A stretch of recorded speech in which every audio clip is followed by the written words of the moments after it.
चला आज आपण इथं शेंगोळे करणार आहे। त्यासाठी मी इथं एक वाटी हे ज्वारीचं पीठ घेतलंय, 2 चमचे बेसन पीठ घेतलंय आणि हे अर्धी वाटी गव्हाचं पीठ घेतलंय।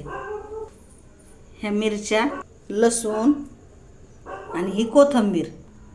आता मिक्सरमधून मिरच्या, लसूण, मीठ, कोथिंबीर सगळं वाटून घेऊ। लसूण, जिरं, हे मीठ, 1 चमचा हळद, भरपूर कोथिंबीर। आता हे मिक्सरमधून मसाला काढून घेऊ।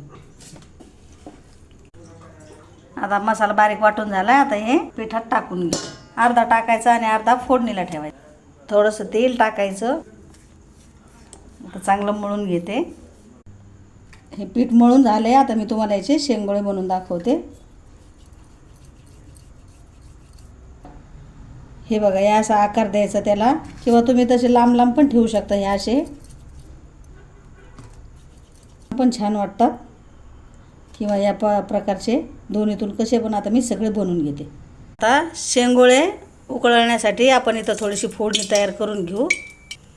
तेल तापले। आता हे जिरे सोडून घेऊ। जिरे चांगले फुलले। हा मसाला, थोडासा गोडा मसाला, हे पाणी, चवीपुरतं याच्यात मीठ, थोडीशी हळद। आता याला चांगली उकळी येऊन देऊ आणि ते शेंगोळे याच्यात सोडून घेऊ। हे असे बनवलेत शेंगोळे। पाण्याला चांगली उकळी आली। आता याच्यात आपण ते सोडून घेऊ।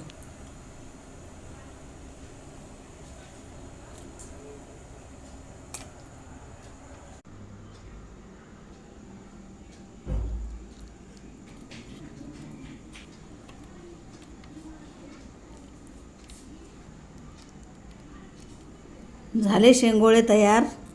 या मस्त गरम गरम खायला। रेसिपी आवडली तर लाईक करा, कमेंट करा, सबस्क्राईब करा। भेटूया पुढच्या रेसिपीमध्ये।